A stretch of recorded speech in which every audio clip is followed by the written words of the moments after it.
Dad Life presents live discussions on Star Wars Andor.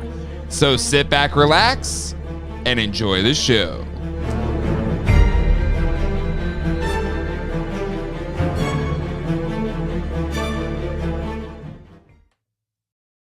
Hello, everybody, and welcome to live discussions on Andor. My name is Jay, and with me on this journey of Star Wars discussion is my good friend Matt. Matt, how you doing, my friend? I'm doing good. I feel like I just binged 3 hours of suffering, or not 2 hours of suffering, 3 episodes. So to be here, it was a dark movie, essentially. Like when I turned on the thing to see, I knew it was 3 episodes, but it was like a 40-something minute episode, like a 30-something, another 47. I was like, just make it a movie. Just don't say it's just say it's like, starts with a movie and then it goes into episodes. Maybe, I don't know. But excited to be here talking about it. Matt, thank you for coming back to talk Star Wars. Always happy to talk Star Wars with you. It was a blast having you on our Obi-Wan discussions. For those wondering, where's Ralph? Ralph is actually on his live action Star Wars channel, which you should all go sub to. He may have mentioned it once or twice on our show before. He is breaking it down to do an episode a day. So I believe they did episode 1 today, and then I think he's going to watch the next one tomorrow to do that episode, and then they'll close it out with the 3rd episode on Friday. But so then Ralph will join us starting next week, I believe. He also just passed a kidney stone, and he's doing 10,000 different things. Wow. So wow. He's still recovering from that. So Ralph is busy and probably should rest some more. Ralph will be here next week. Okay. I assume we'll get the condensed milk version of what he did on his show next week. Mm-hmm. That's really what we want from Ralph when he's here. Okay. I want to say hello to the chat. So I messed up. This show will be 9:30 on Wednesdays, because that's the best time that we had for all of us to come in and do this. And I accidentally did 9 o'clock because that's the usual start time for our show. So it kind of threw me for a loop. So we had some people here earlier. Jeff Morris, Nick Dillinger, Darthurian, Kayla, and Riley Bob were here earlier. And then Toy Geekosaurus and Toy Connection were stopping by to say hi. Kayla as well. Ralph is a tough dude being able to push through that. But anyways, okay. So this is the first thing I just want to ask you, Matt, and kind of touched upon it already, but should this show, or at least these first 3 episodes, just been a movie? Because whenever it was credits, there was no definitive, this is the end of the episode. That's a good question. I mean, I know that we're gonna. This is going to be the longest, I guess, of the Star Wars TV shows so far, with 12 episodes. Yep. And considering that the first 3 episodes was a movie, but is Star Wars even doing movies anymore? I mean, there's been a lot of the production that goes into a movie. It's like a different thing. I mean, I don't know. I'm for the show because I like the slow burn. And I think that if this was a movie, they would want a definitive conclusive ending. They would want cuter droids. They would want something for the kids. I felt like we got the most adult version of Star Wars, and it would not have happened on the big screen. It would only have happened like this. Yeah. So I guess I'll take that. No, I completely agree. No, it's not so much that I disliked it or anything. I just felt like it was a very nice, cohesive story that I think didn't necessarily need credits every 30 minutes or so. But yeah, no, I mean, at the end of the 2nd episode, it definitely didn't feel like a conclusive episode. It just felt like, oh well, we just cut it here because this was convenient, right? Yeah, for sure. It's just Andor walking intently, There was a lot of that in the trailer, so I'm glad they paid that off. Gap just joining as he just finished it. It freaking rules. Agreed. Let's just talk about just the general feel of these first 3 episodes. You already kind of hit on it. It's the most adult Star Wars maybe ever. This is the first time we've had like a sex workers. It starts off with a sex worker. Yeah, like and have a brothel I mean, or space brothel or whatever. I mean, I felt like it was alluded to in Book of Boba Fett. This was basically like, here it is. And apparently, according to the that boss or whatever, it's like it's an upscale. So this is the finest that we can get. You're right. I should put up a spoiler warning. Thank you, Dartherian. Yes, if you are here right now and you haven't seen it yet, and I realize 90 minutes on the first day might be tough to see in time for this episode at night. But yeah, spoiler. We're talking about the first 3 episodes. All of them. So if you've only done 1, get out of here. If you've done 2, probably should still get out of here. But if you've seen all 3, definitely come and hang out with us. Spoiler alerts on Cassian walking. I'm trying to think of what else we alluded to here. Yeah, it was pretty, like really heavy. Like, oh, there's no cute droids for you. Well, there might be. It's not a cute droid, right? The B was just B2MO or something. Okay, I was looking at it on paper. B2 emo. Yeah, B2 emo. Calling him B. Yeah, he was calling him B, but the full thing is B2 emo, like emotional. Yeah, don't be too emo, bro. I felt like it was like letting us know this is gonna be emotional. And I was reading about apparently the same puppeteer that did BB-8 worked on BTMO. Emo. That droid is definitely like an old school Nokia that needs charged all the time. Like, I love that we had like young B2 emo. Yes. And old BMO.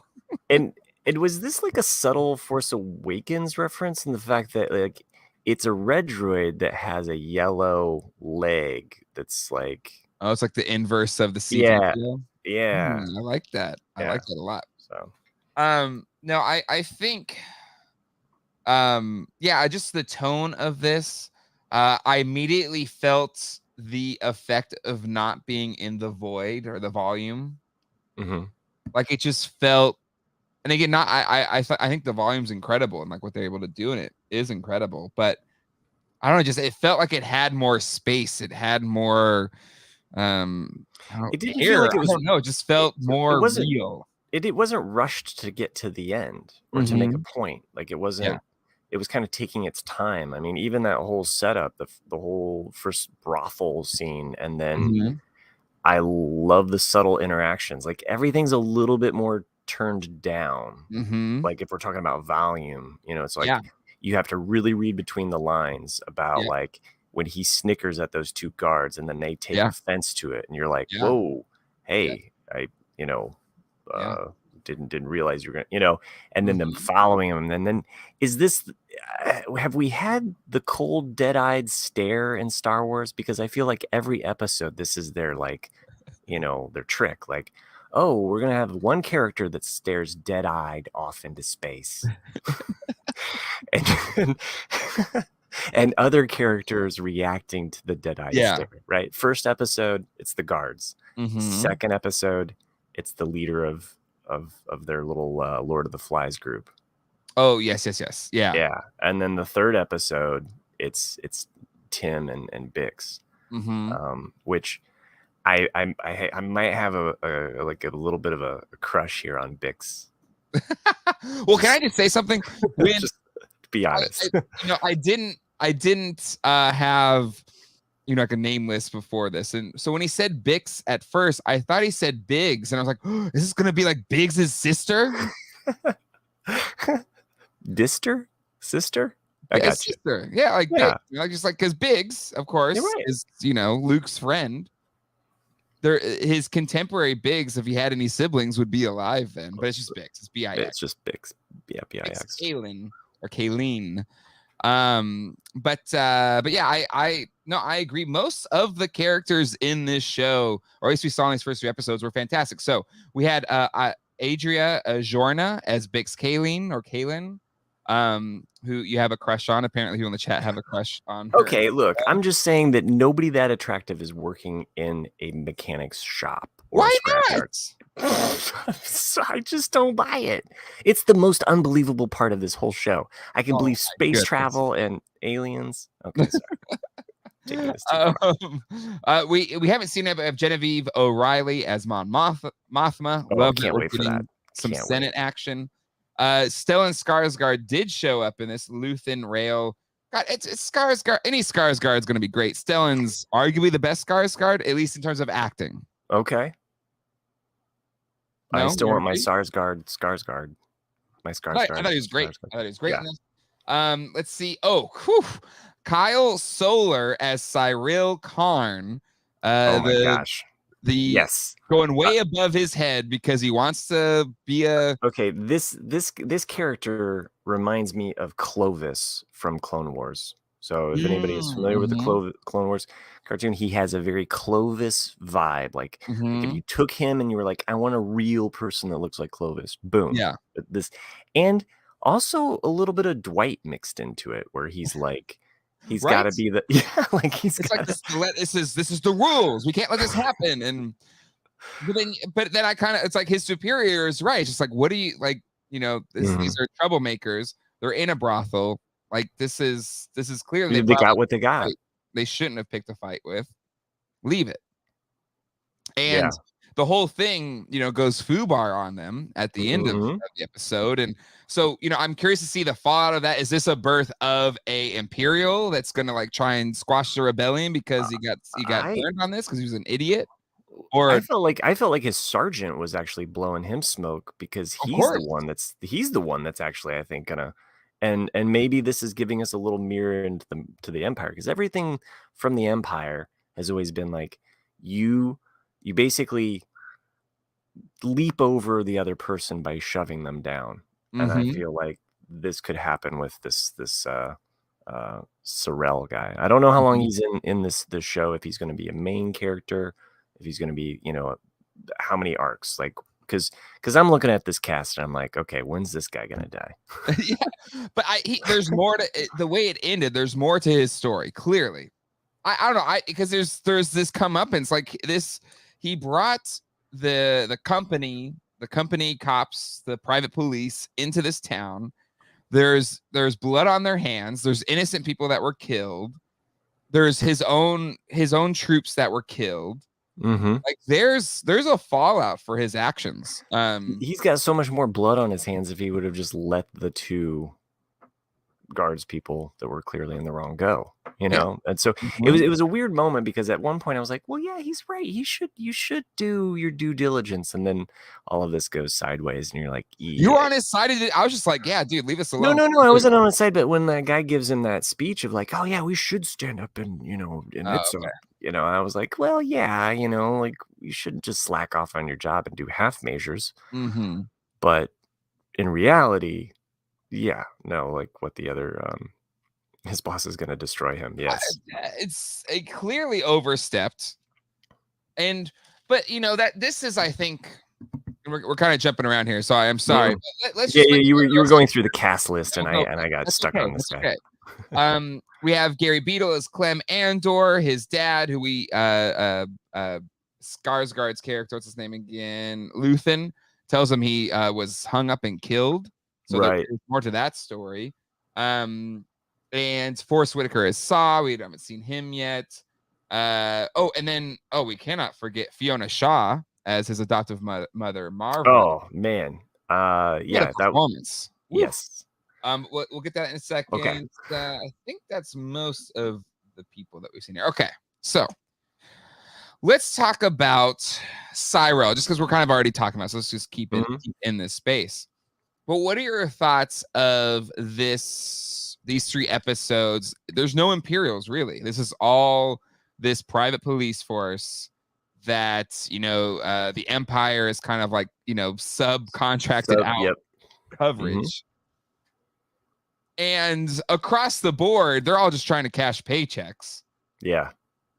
And feels very real world, doesn't it? Right? Like, you know, like shop this out. And then, you know, like, and if they mess up, the Empire can just deny. Wasn't us. Yeah, it wasn't us. So we'll just fire this subcontractor. Right. Exactly. So, and of course, skimming off the top and trying to like just Mhm. make the money that you need to. Yeah. So Yeah. So yeah, I found it really compelling. That whole their whole storyline of him, obviously wanting to aspire more than just being a subcontractor, cop essentially. yeah, For the Empire. He probably has aspirations to be like he's talking about how did you tailor your own suit? Like all of this stuff. And he's singing like, yeah, this is my chance. It is very Dwight. You are very right. It is very much what was it, drug testing, the Office episode where he's in the volunteer sheriff's yes. garb. Well, I Um, think they make a crack about it, about how like they're essentially wannabe cops at some point. yeah, Wasn't that made? I think it's again, and it parallels so well to today's world where so many companies contract other people to like fill in the gaps for them and stuff like that, right? And I think that's why it was so impactful as a storyline, at least just to me. So I think I kind of also like that we're just getting something more than just the Empire.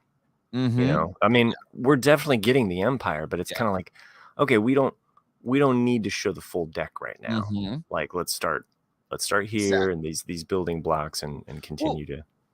but I love these 3 episodes because it gives his childhood or how he was found. Uh, Hmm. and clearly it is a Lord of the Flies type situation. These are probably the kids left over from that mining colony, like all the parents left their kids. I don't know. It was just I don't know what's Well, it looked like there was a collapse. Like when they were looking in that mine, Mhm. there's one area where it's all like kind of fallen in, Oh yeah. off in the distance there, and so you can imagine, yeah, like I suppose if the mining company was basically like, we're shutting it down, we're not even Mhm. going back to rescue these people, and these are the kids left behind, Yeah. Yeah. it's just so. And I think in the chat somebody asked like, childhood and the Republic, time of Andor's So childhood. Grey Jedi asks, what time period is Andor's childhood if the Republic was coming to kill? Rogue One said Andor was in the Rebels since he was 6. I Yeah, think that line, a lot of people are kind of, yeah. like, what does that mean? My son picked up on this right away. I was like, dang, like we're watching the episode and he was like, he looks older than 6. And I was like, wow, okay, fair. Here's the thing. I get it. It wouldn't be a Star Wars discussion if we weren't going to be nitpicky on details that get retconned in some form or fashion. But I think maybe he's saying because he's been on his own since he's 6 or whatever. He's probably just Mm, referencing like I've been in this fight since I was 6 or whatever. maybe that's when the mining disaster happened. And here's the other thing, like if the Republic's coming along and then shortly after that it switches over, I mean, Republic, Empire, it doesn't matter to him. Mhm. He's just been this child Yeah. abandoned by the system. Okay. So um, that's from a certain point of view. Yeah. Exactly. And again, before anybody complains, there's been a certain point of view retconning since Empire. So just I like how George Lucas wrote that line in there, right. dialogue, and it's just this band-aid that stretches across like elasticity Or across the whole thing. I love the memes that have in Spider-Man 2 with Tobey Maguire, like holding all the things in the bus. Yes. That is the certain point of view band-aid. It's just like That's the that's good. I'm curious too because of how this is gonna, like, how or if we're gonna see any of the Rebels, if there's gonna be any tie into that. I don't expect there to be any tie into the show Rebels, but I know that a lot of fans were concerned that this was going to retcon or like trample hmm. over the Rebels mythology. So I think at least from what they've said, there's no Jedi, right? Like it's staying right. very grounded. That's Um, just fine by me, except for Luthen. He likes to have a nice white cane that looks like a lightsaber. it definitely had a lightsaber vibe. But The king. Rogue One was like no Jedi, but it had a Sith Lord, so Mhm. Yeah, um, he just lights that up at night to see in the dark, and then we're like, we got it, guys. Check. but like for me, like we haven't seen it in these episodes, but in the trailer, they show the Imperial Senate, and it's just like we haven't seen the Senate since the fall of the Republic. Yeah. And so I'm excited to see the inner workings of that. But it's very clear the Empire is falling under its own weight of bureaucracy, right? Which is the case for most empires. Once they get so big, they can't.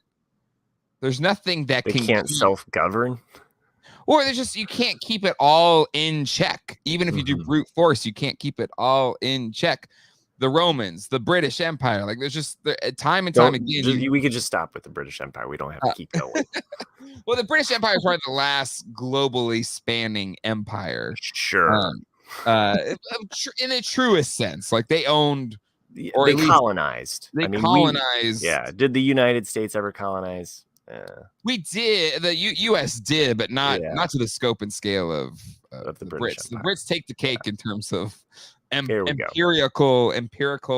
They still have a monarchy, so But the empire is very small, itty bitty living space. But I think in just basing it off of history, right? Like, and that's where I love the Senate. It has this very Roman kind of feel to it of the fall of the Republic. I'm excited we're getting more Mon Mothma. I mean, I feel like we just kept getting slivers of her, and this actress has got to be like, yes, I waited long enough. Right. All of her work was cut from Revenge, pretty much. I don't think she's in it at all. But I love they brought her back for Rogue One. That's amazing. Yeah. Yeah, no, was all of her stuff cut from Revenge? I don't think she's in Revenge at all. Okay. I know I was really upset about the Padme scene meeting with Mon Mothma. Like that, to me, like you want to go back to the prequels and add anything in or do a special edition. That is one that I always think like I wish that was in there. So, but anyway, side note about Mon Mothma. Can't wait for that. And slight spoilers on the trailers. So if you haven't seen any trailers, just ignore this part. Yeah, sorry. It's in the intro of the video too. So. Oh, okay. Well, no, I was gonna bring Luthen and the fact that what the other side of Luthen that we haven't seen yet. Well, it's like clear that Luthen is a part of. They don't even have a name for it, right? It's not called the Rebellion yet. This is like whatever the Rebellion will eventually become, right? Because even in Rogue One, which is BBY0, it's still kind of not on the firmest of grounds, right? It's not until whatever group of people, the Rebellion that takes out the Death Star. I mean, honestly, the Rebellion, it is amazing this little force was able to kind of take the whole thing down when you think about it, like how small scale it was. Yeah, it's weird watching this show too and knowing that like we know the fate of Andor. So, you know, like going back to the whole Kenobi, like, oh, we know that they're bulletproof and nothing's going to happen. But the tension I had in some of these scenes with him, and it's like, I know what's going to happen, but I'm still like, like you mentioned earlier, like the air in the room is almost like sucked out, or like the spacing of it or the pacing of it, like feels really intense. And I mean, I knew those guards were going to die at the beginning. You know, like you got to have your James Bond moment. This is your hero. He's got to do something cool to get out. But I like that it wasn't necessarily heroic. It's just like a thing that happened. No, I feel like it superhero. I feel like it plays off of like that line that we all know from Rogue One, where he's like, you don't know the things that I've done to get to here. You know, it's like, oh, we're seeing that right out of the gate, you know, the things that he's done. So, well, and let's circle back to that, because the whole thing opens up with him trying to find his sister, which we see in the flashbacks. I assume that's his sister, that little girl. And we see maybe why he's trying to find her, because the whole flashback sequence is how he gets taken away from. Yeah. Now, I kept thinking the Empire was going to come or something like that while they were separated or something like that. And you know, I'm glad that I was like surprised too. Like I'm in my mind, I'm going for like these easy tropes, and like they're still kind of like weaving in these other like interesting things, the blow darts. But that's what I think, to your point, like Kenobi had so many characters with plot armor. That it really left too few to kind of have any stakes. Right. And But maybe this that's movie's why. only Andor, right? It's only Andor, Mon Mothma, whenever we get to her, Mhm. and Saw Gerrera. But there's so much unexplored with them that Yep. this is still compelling, right? We've only had a bits of Saw in Clone Wars and then Rogue One. Like you had like young Saw in Clone Wars. Was he in Rebels too? I think he was in Rebels as well, wasn't he? Saw. Yeah. Yeah. He So shows up at the end, a towards the bit end. there, kind of gives the basic beats of the character, and then you have him kind of old, missing limbs, barely Right. alive, Darth Vader style Saw in Rogue One. So there's so much that's Yeah. still there unexplained that I think it's compelling. Same for Mon Mothma. So like just very little screen time. So there's a lot you can explore there, especially with the Imperial Senate. And then for Andor, it's only the one movie. So sure, we know he's going to live, but there's all these other characters they've introduced that are compelling characters, like his mother, where when she's Yeah. being, detained in this, like there's stakes, there's real stakes. Mhm. Yeah. And yeah, it's been I was gonna say, I was thinking about it while we were sitting here talking. It's like Mm-hmm. this show could, if you took away all the sci-fi elements, it would Yeah. still work. Yep. Like you could just supplant all of these things, and it's like, oh, Andor is a person in a third world country hiding out Mm-hmm. from this, and then Mm-hmm. the security force comes in and Yeah. is searching for this thing, and he's got information that will help this other. I mean, all of these things could be supplanted, and it Yep. still works as a really strong. And I think that's what we've been wanting from Star Wars, right? Yeah. Like it works on its own. It doesn't Yeah. need these other things puffing it up, or Yep. yeah, the droid's cool. Love the droid as a character, but Yeah. could be a kid if it wasn't Yeah. sci-fi. It could just be a kid. So Absolutely. yeah. Absolutely. I totally agree. I don't have a lot of screen memes. I was trying to find but apparently nobody on Reddit wanted to like post any memes today. I was like looking, but anyway. We are very early and fresh to this. Like I wasn't even Yes. looking up any articles about the Easter eggs or anything. I wanted to watch it with my kids. I Mhm. traumatized them for 2 hours. And right before bed, it's like, "Okay, go to sleep. Don't think I about I that." did the same thing. Alex likes Star Wars. Zach doesn't care as much, but Alex really wanted to watch the last 30 minutes with me. I was like, okay. And so when Bix's boyfriend gets Yeah. killed, Yeah. and he's like, oh, it's like, why is she crying, Daddy? I was like, well, it's her friend. Her friend just died. And he's like, yeah, I'd be sad. And he named his two childhood friends if they died. I was like, yeah, it is sad, right? And so, anyways, I was like, "Ah, shit. It'd Whatever." be sad if they stared up you with this blank look and you were handcuffed to this wall and you had to watch them, like, Yeah. suffer and die. That would be really sad, wouldn't it? Um, No, right. my It's my just like it's so heavy. But anyways, my my daughter tends to be, like, the more nervous Nelly, even though she's older, where my son was just like he was like, "Yeah, that was dark, but I liked it." I was like, "I gotta watch out for you." but I that's where. But yeah, no, I totally agree that this feels like us. It's not necessary. It's in the Star Wars universe, but it's not a stereotypical Star Wars story. But at the Yeah. same time, there's just these elements and this the tactile feel of it. It's the dirtiest Star Wars we've had in a while, right? Like Kayla's comments. Right, much like Kayla's comments. Yes, Just it the dirty, filthiest. gritty, lived in, But real yeah, world. it kind of goes back to that original trilogy thing. One of the compelling things that Star Wars did with space, which was presented in the sense that it's grimy, it's dirty, it's lived in, which was Mhm. this thing that even Ridley Scott in Aliens was like that was so inspiring about Star Wars. It was lived in, and then he took that to his Alien series, and then that then goes into Blade Runner, where then now Blade Mhm. Runner seems like a big influence on this, like especially just that opening scene Yeah, where he goes yeah. to the neon lights and everything. If it just Blade Runner to the max, it felt like, Mm. right? Um, yeah, no, it's interesting how those things kind of, like, feed on themselves, or different Hmm. artists might pull from it and say, Yeah. "Okay, I wanna take this and push this in this direction." Hmm. Um, Before I forget, the opening sequence, okay, I felt like and this might just be me, but I always felt like Rogue One, because it was the first movie that didn't have a crawl, right? Mm-hmm. If you remember the beginning of Rogue One, it has these light on these like rings, and it almost looks like you're looking at the side of the crawl. Mm-hmm. Like you're not kind of like, you don't get the crawl, you get the side of Yeah. the crawl. This one starts off with that little beam of light that turns into, Yes. and I thought at the beginning, I was like, oh, is this going to have a crawl? No, it doesn't. It comes up. So I felt like it was another play off of that idea of not having the crawl, but having something that references it.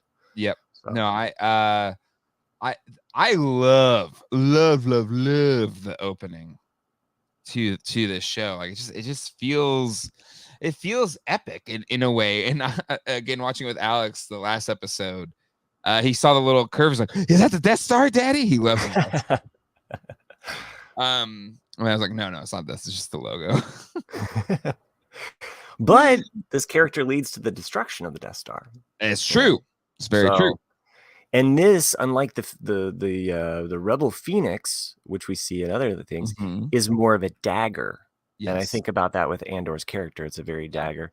Other thing about the logo of Andor is that it is not all revealed. There is like the hidden letter. And so I think about that with his character, about like the things that he holds back or he hides. So yeah. Anyway. I agree. I love just all the design elements in this. I absolutely love. Maybe it's, and Nick Dillinger comments here, the first episode felt like I was watching Mass Effect. The set design was so stellar. Maybe we're just so maybe we've been on Tatooine so god dang much that it's just like, hey, we're not on a desert planet. This seems so much more refreshing. Even though it's grungy, it's a different kind of grungy. And to Gap's point in the comments about this feels like the opposite movie of that, where Rogue One was jumping around all over the galaxy quickly. It had to do just very little character work because it had so many different characters to introduce, so many different moving parts. You had Jyn, but you also had her father, and then you had Andor and his motives, the rebellion. You got to definitely have Vader in there. So, I mean, and we talked about this at the very beginning. Like, if this was a movie, I feel like it would be like shoehorned and have to be at this faster pace. Whereas Blade Runner, as a movie, it could take its time, and it didn't have to get to that point. But Star Wars, parentheses, as a movie, it almost kind of, it's like, it's got this standard operating procedure of like, this is how we make a Star Wars movie. Yeah. Cute robot, check. Like cue this, check. And so it almost seems more formulaic and not this real world thing that we want. This is what we've been craving. And it does have elements of Mandalorian in that way, I think, especially like season 1. Yeah, absolutely. So. So I love this. He says the Andor is a slow burn building to one action sequence, no constant Easter eggs. Like, it's kind of, it is the antithesis or the opposite of a Obi-Wan Kenobi, right? Where it's just, it's not calling to any of the main IP. And it's just trying to tell a compelling story. And much like Mandalorian, where the main character is not one of the, Mount Rushmore of Star Wars characters. Right.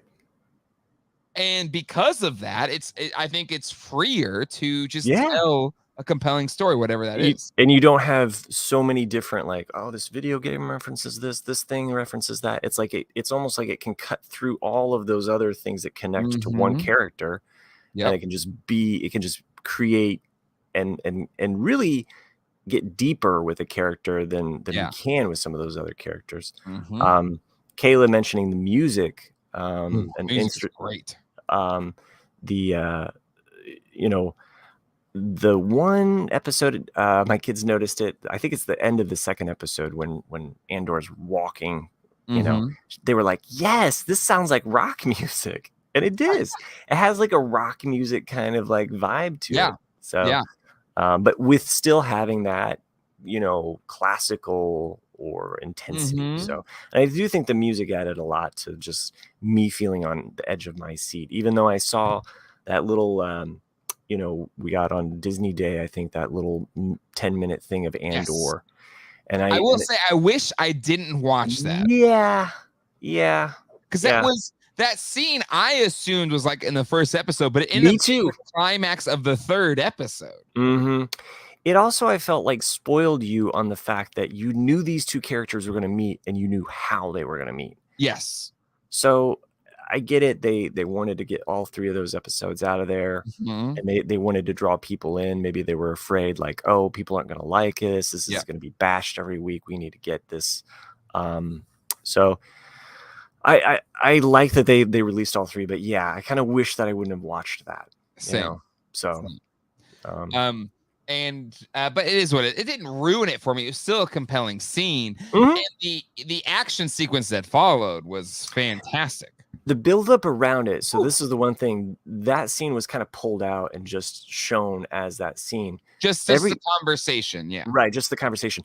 But everything that was going around it, it still had me on my, I was like, come on, get out of, like, I just wanted to scream, get out of there. And I loved the use of their kind of Morse code, banging on the things, just because it added the intensity, and you felt so in it. So it wasn't beating you over the head with CG and stuff like that. It was just a very human, tense sequence with, them arriving on the planet, them not liking that the blue shirts were there, and them, kind of just starting to cause havoc, and the people of the planet starting to, like, alert the whatever, and them being in the building and having their conversation and the noise, and then you have the Marva just have that little comment of just like, it's unsettling, isn't it? But it's worse when it stops, and it's like, woo, like, it just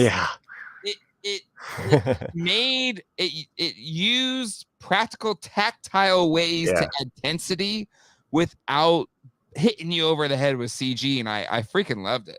Or even using, like, some kind of, like, I don't know, sci-fi way of getting out of it or something like that. You know what I'm saying? Like it adds to that lived in quality that we want. So absolutely. And like I said earlier, like, you could take this plot and put it in a real world situation, and it would still be strong. So and this is a fair call out. She, the actress that plays Marva, let me bring her name up again. Here we go. Fiona Shaw. Famously played Aunt Petunia in the Harry Potter series, which is, the aunt and uncle are people. Wow. Huh. But now she's a good guy, but she was just so good in this episode. But, like, that scene in particular was just, well, I love the scene of the tear coming out of her eye, and I love the scene of her, like, her sitting on that area, and it's all wrecked. He's gone. Yeah. Obviously, this is not going to be the last time we see her. Sure. Like, absolutely. I know they built that entire city set, so it just feels like, well, we're coming back here. like for you don't just build reasons, we're gonna come back. I look at the practical things. I'm like, so spoilers. Spoilers are real world things. This is Disney. They can print their own money. They can do whatever they want. Sure. Yeah. Wow. On my notes here, I just had blue ramen. We saw blue ramen. Yeah, that was kind of a fun little. I want that, to be honest. I'm a big fan of ramen. And next time I go to Disney's whatever the hell it's called, I want blue ramen. Galaxy's Edge. Thank you, Galaxy's Edge. If Ralph was here, he would have. He would tell us. I've only been to Galaxy's Edge once, this past spring for my birthday, and I gotta say, like, being in this world for the first time, I felt like I could appreciate Galaxy's Edge more. Have you been to Galaxy's Edge yet? I have not. I need to do that. That's on my. I don't know why. It just didn't. It didn't feel. Or maybe I just didn't get the sense of what it felt like to be a normal person in the Star Wars galaxy. Maybe that's what it is. And just seeing just the people live their lives in this series. Maybe I'm just, like, being too whatever about it, but I felt like I finally could appreciate Galaxy's Edge to its fullest, which is just being myself entering into the Star Wars universe. Because the thing with that that theme park is, unfortunately, it's very sequel series driven. Mm-hmm. But I think they're shifting to adding Mandalorian and stuff like that. But I don't know. I Hey, feel Baby like, Yoda's cashing some checks, you know. yeah, it is. Yeah, it is. But to me, it's just like seeing them in just normal people live their lives within the universe. I felt like I appreciated Galaxy's Edge more. Weirdly, I don't know. Well, I mean, we saw a guy named Tim die. I mean, Yeah, it's a Star Wars show. Just a basic, F boy, as Kayla was calling him earlier. Tim with 2 M's. So it was two. Oh, okay, so that makes it a little bit more I exotic. thought she was referring to Andor as the F boy too. No, I think she was referring to Tim as the F boy. Okay. Not that I try to understand Kayla's thoughts. It's a dangerous place to go into. But we were diving deep into that. That was it. That was all my notes. So, the large alien vetch. I thought that was a really cool character. I love that. So. Oh, and one more thing, the dialogue, like the subtlety. I mentioned this earlier. The subtlety of dialogue, like even when he's having that exchange with the worker, I don't remember his name, but he comes out obviously and ties a chain to like a piece of junk and destroys that ship. Yeah, in the 3rd episode. You know what I'm talking about? You know what I'm talking about? Yeah. There was a lot of names. The one who he did his cover story with. Yeah. I love the cover story conversation. Very smart. Yes. Like it was subtle. Like you had to read between the lines, and I had to explain it to one of my kids. So I feel like when it elevates teach it a your little kids bit. how to have a cover story for when they go out at night when you say go to bed by whatever. They're doing a cover story, okay? And I had to talk to my daughter about brothels as well, which she was like, "Ooh." And I also explained a little bit, yeah. So you had to have conversation maybe you weren't ready for tonight. I was like, okay, well, this is what a brothel is. Now on the street, you have a pimp. Sex work is real work, okay? I don't want no disparaging here, man. I'm trying to teach her. Okay. It's weird to say I'm trying to teach my daughter the lingo about brothels. Yeah, I understand. I understand. It's a tough. It was kind of off the gate. I was like, okay, this is what's happening. Yes. Anyway, it still though, not a lot of hope in this show. Hoping that it gives some of that at least. Really, I don't know. Maybe it's just that I know where it goes. Like I don't. It's not. It is dark. It is bleak. But I don't know. It's still Star Wars, so there's just this undercurrent of hope. I don't know if it's just because it's ingrained in me because of the series in general, right? It's just this aspiration to good wins out over evil, right? And Rogue One, I think, is so many people's favorite Disney Star Wars offering because it told a story within the confines of the greater trilogy's legacy, but still felt very real, introduced new characters you cared about, and ended with hope, but sad hope, and understanding what costs occur with, a rebellion against a very powerful empire. So, but yeah, so I feel like this show very quickly is, I don't know, it is unlike anything we've seen on Disney Plus so far. And to your point, like Mandalorian similarly, but even more so, I just feel like this feels, I don't know, I just feel like they've nailed the feel. And maybe where like Mandalorian also jumps around from planet to planet. So it does. Mandalorian's very episodic. So we're kind of getting those little like, on to the next adventure. a new alien every week, kind Mhm. of feel like we have to make a mini movie with that, which works, and that's Yeah. great. But I like that this can be its own, and I'm really hoping that this show, stands on some merits, that maybe Disney Plus realizes that, hey, let your Yes. creatives do what they do. Yes. We can have an adult Star Wars that is like, Yes. and it doesn't have to always. And clearly they have, right? Like Yeah. clearly they whatever it is. And again for the fandom menace as it's being called, right? Like the people that just hate on anything new Star Wars. Okay, I've never heard of that before, but I fill saw a me couple in. memes about it, so I really dug it. So I like fandom menace. the I like that. fandom menace, Huh.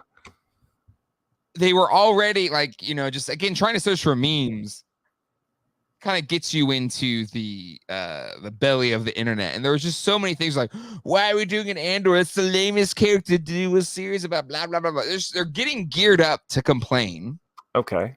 and feed the hate engine, which if you're a GDL whatever, or if a viewer or patron or family member, whatever, that we don't feed into that crap. Doesn't mean we didn't like Book of Boba Fett. Like, doesn't mean we have to like everything, but Right. I hate it just because it's new Star Wars. But I feel like they and it's only 3 episodes in, so maybe I'm wrong, but very clearly these 3 episodes makes a statement that this is not fan service. This is telling an original story within the Star Wars universe, and it's compelling. Maybe it's not action packed. Maybe it's a slow burn, and maybe you wanted a bunch of action sequences.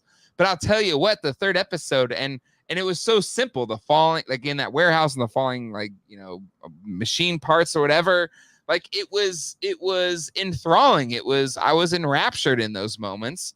In the same way that maybe this huge, gigantic CG spectacle would do. I found it so compelling. And I feel like the fandom menace is going to have to eat crow on this. What do you think about that, Matt?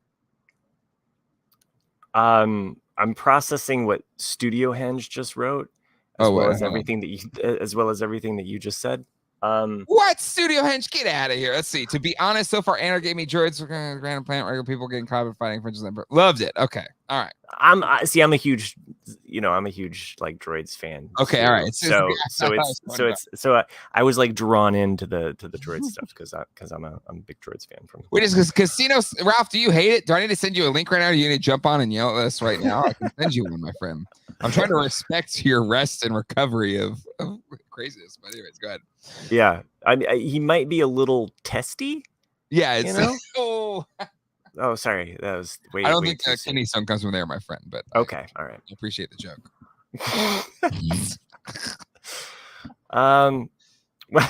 Well, I'm not gonna try to pass this. No, but in terms of having the fandom menace. Yeah, no, and we have friends that are like that. I don't know if we've talked to that specific friend of ours. Sure. I feel like he hasn't made a bunch of complaints yet. I haven't seen him make any complaints. That's true. I mean, there is no cute kid involved, so you have that. Like I guess for the we'll just call him the fandom menace, because then that doesn't relate to any gender or any specific creed or race or anything like that. Just the fandom menace. A lot of the fandom menace gets down on things that it's like, oh, this is a kids thing. I hate kids thing. Well, guess what? Star Wars has been a kids movie forever.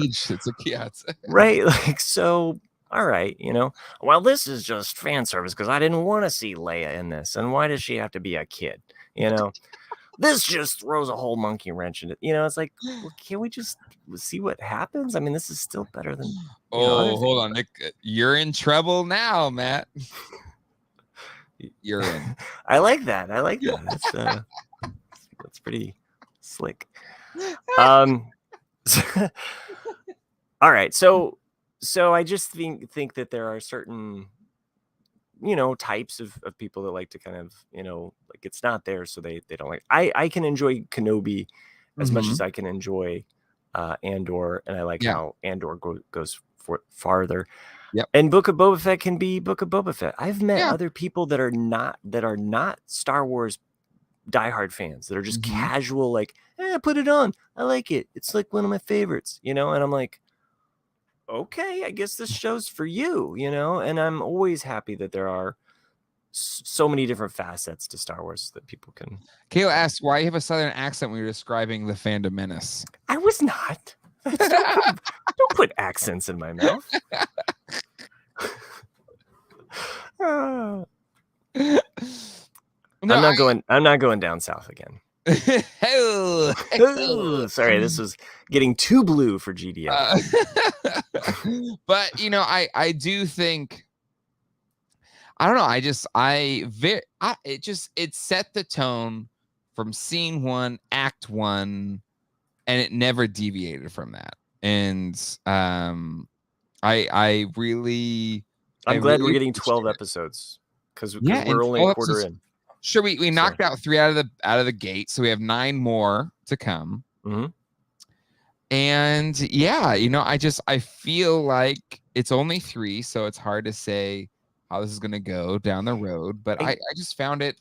The whole 3 episodes was refreshing. It's exactly what I wanted out of this show, and I'm excited to see where it goes. Like If the next week's episode is a 30-minute, and it's still slow, and I'm just kind of like, okay, like I think I'm going to enjoy it just for the fact that if it keeps this pace, yeah. I would like a Mad Men paced show where I don't have to have like the big action sequence to finish out the episode. So a grown-up Star Wars, if you will, an NPR Star Wars, if you will.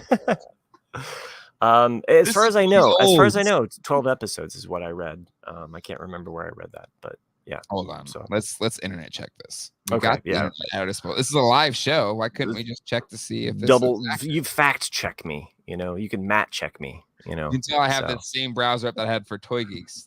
Oh, good. We got some different. That's $150 for that for you. It's way too much. How many episodes of Andor? Look at that. That's the top Google search right there. Andor what? Oh, I love it. I've been waiting for that one. 12 episodes. So yeah. 12, yeah. So I didn't see it on Distractify. I think it was like one of those other. That's Google. So whatever they showed up first is the. Okay. Predictions for the next 9. Any characters that haven't been leaked that you might want to see make a cameo? No fan service, just like in the background passing by. I don't care. Like, is it weird? Like, I don't care. I don't care if there's any other than Mon Mothma. You'd be like, we've seen them in the trailer, which is great. Yeah. So yeah, I don't care. Like, I don't need to see anybody, or if anybody shows up, cool. Like, right. There's this Obi-Wan had so much fans, or at least just bringing in so many. But he's a legacy character. I mean, what is his character arc going to deal with? Like, I mean, did fans really just want Obi-Wan like sitting in the desert, like stoking a fire? Yes, right. So I'm thankful. I'm thankful to live in this space, I think, is what I want. Like, I just want to live in this space, in this time period. 5 BBY, which is Battle of Yavin. Not before Baby Yoda. Yes, as you made a joke earlier in our Star Wars group chat. But yeah, I think just living in this space, like, and I don't, this is just me. Like when I would my first interaction with Star Wars was my dad, who Matt, as met Jack, a couple times. Crazy Hank TV or Jay and Jack. He had a taped off of HBO version of Star Wars, and that was my Star Wars tape. It was taped off of HBO, I think HBO. And when there's just the conversation of the Imperial Senate. The Imperial Senate's not going to stand for this, and then they dissolved the Imperial Senate. Like, I don't know. Maybe I'm just was a weird 5-year-old kid, but I was just like, show me that Imperial Senate. I want to know what this is. And so I want to live in this space and just see how everything functions. And that's something I really liked out of Rogue One. And I don't know, I'm a weirdo, where I kind of like living in this space. I think I remember maybe watching Star Wars for like the 10th time or the 11th time, and then hearing that line about the Imperial Senate being like, whoa, there's some other stuff going on besides Right? just this Death Star, right? Right? And then when they mention the Emperor, you're like, you know, Mm-hmm. what? What is Yeah. this? You know, so like, yeah, I I think one of the mind blown things about Star Wars: A New Hope was, and I realized that he did this not on the original release, Mm-hmm. but when he added the Episode 4. When I read that as a kid, though, I was like, "Whoa, there's so much more," and I love that there Mm-hmm. is so much more. So, Yeah. if Andor can live in this gray region, Mm-hmm. without being too blue and gray every episode. The sun came out in one episode. I was like, "Oh, this okay, we There get some was the sunshine." sun kind of closed it out too. There was like the sunrise of the when he was leaving his birth Oh, planet or yes. whatever, and We then didn't talk about that, but I love the mashup of the 2. I loved. Okay, one criticism of the flashback, and maybe it's because my mind is so in tune to Lost, Yeah. but just something to like signify when I'm going back and forth. There's a few every time I'd be like, Mhm. "Wait, how is she walking so easily?" Oh wait, it's a Right. flashback, Yeah. or Well, and there was just a little clue that B2 emo is like is has that got he's always is why is he so fresh? It's like, this oh, is so there was those moments of like trying to catch up you to the just wanted the flashback. Lost sound effect. It I was like, needed the just lots give like me just something. Oh, I'm so glad that you mentioned Lost because you saw Mhm. the hatch look, right? So, Oh, sure, yeah. like this image Mhm. right here. Mhm. As soon as I saw it, I was like, "Oh, Dharma." He's walking into the Dharma Initiative. Our minds are So programmed. it seriously is. I saw this and I immediately I had to take a picture. I was like, "Oh, something for the show." He's going into a hatch.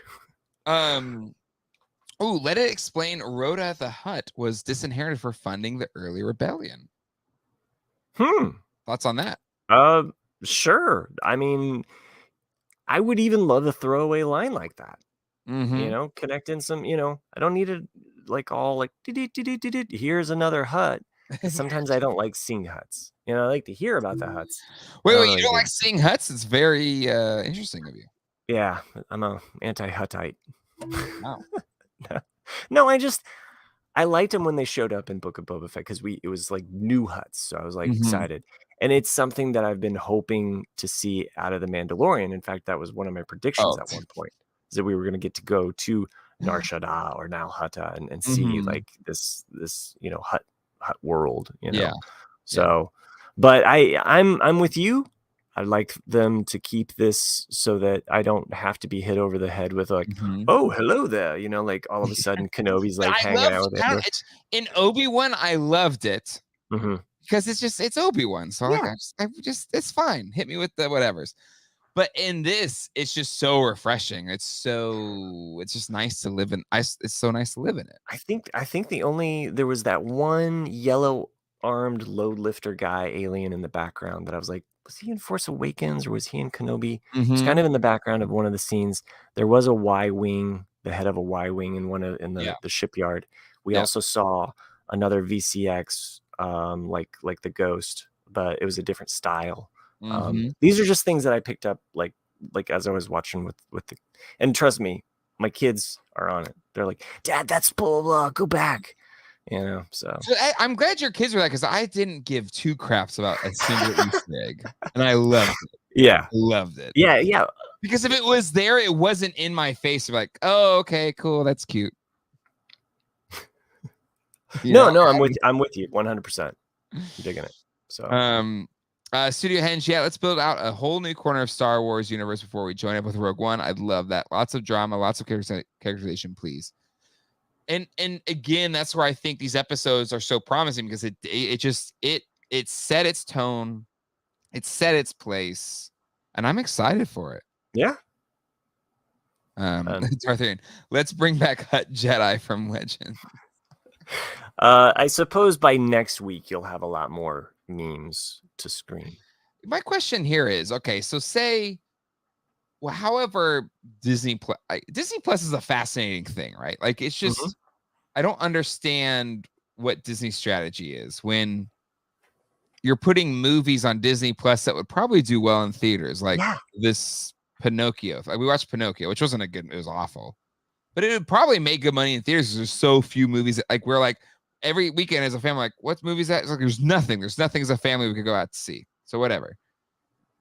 But I'll be curious to see if their approach to Star Wars on Disney Plus is like, okay, we'll give you the fan servicey season and then like the one for us season or something, you know, like something that, because this is so different from Obi-Wan. I love them both, but I'm so excited that this is not Obi-Wan. Right.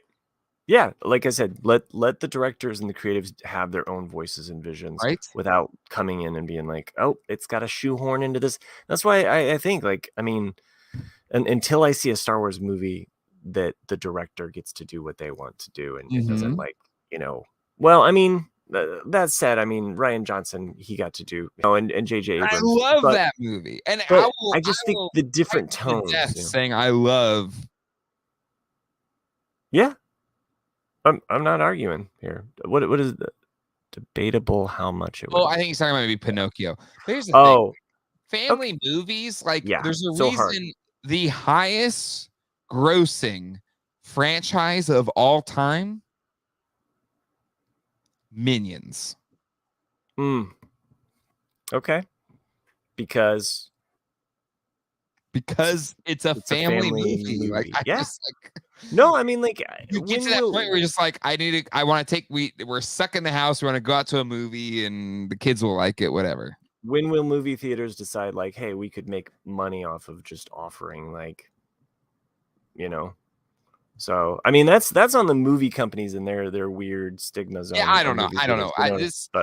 I don't understand the movie industry right now. I don't. But I think, I don't get it when HBO's like, we'll take this Batgirl movie and for tax reasons we won't even show it. Like, I don't get any of what the current media place is. Was Soul released in movie theaters? I don't think it was. Soul was Disney Plus, but that makes it. That was during the pandemic.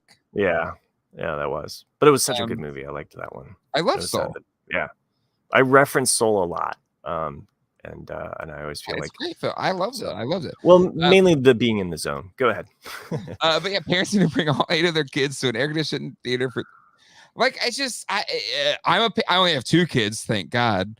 Hopefully no more, unless we have an oopsie or something. But like, you know, 2 kids, and you're just like you're stuck in the house. You want to go out and do something. So yeah, it's yeah. Anyway, all right. We're kind of going down a path. But anyway, okay. So, final thoughts, Matt. Final thoughts for these first 3. I like Andor. I like Turtles. Yeah, it was good. I like Turtles. It has this and or that, you know. I love all the and or jokes. I love all of them. I really like Star Wars Andor. Andor what? Star Trek. No, like every even when I was like just seeing just the headlines and I didn't want to read anything too much about this before I watched it, but I was like, okay, I think I'm based on this. I think I'm gonna like it. Watched all 3 episodes, loved it. It wasn't a family kind of thing. Like the 2 hours wouldn't work like a movie because it would just depress your kids.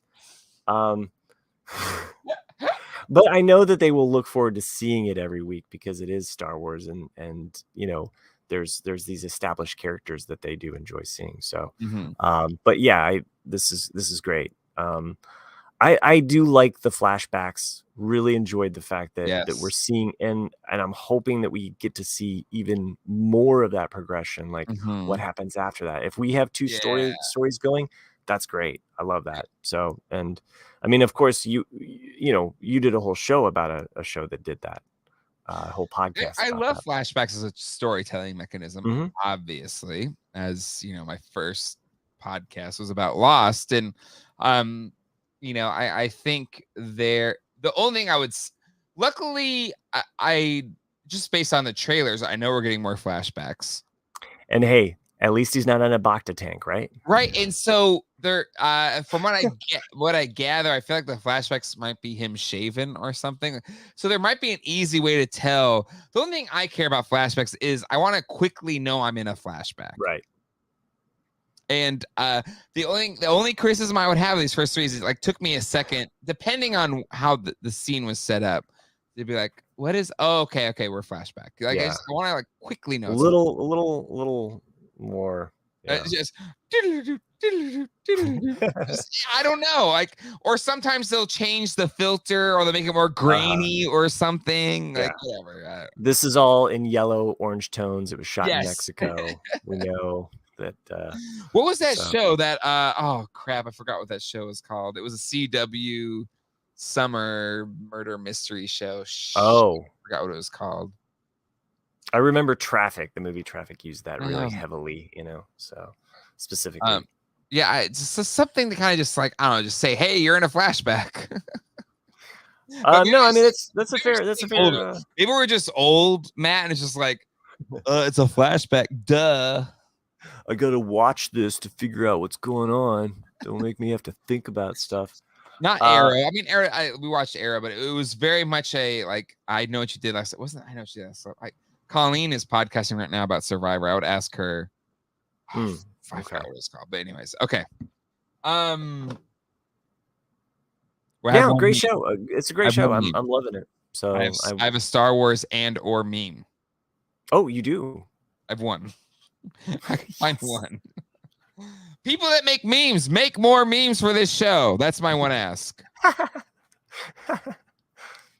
There it is.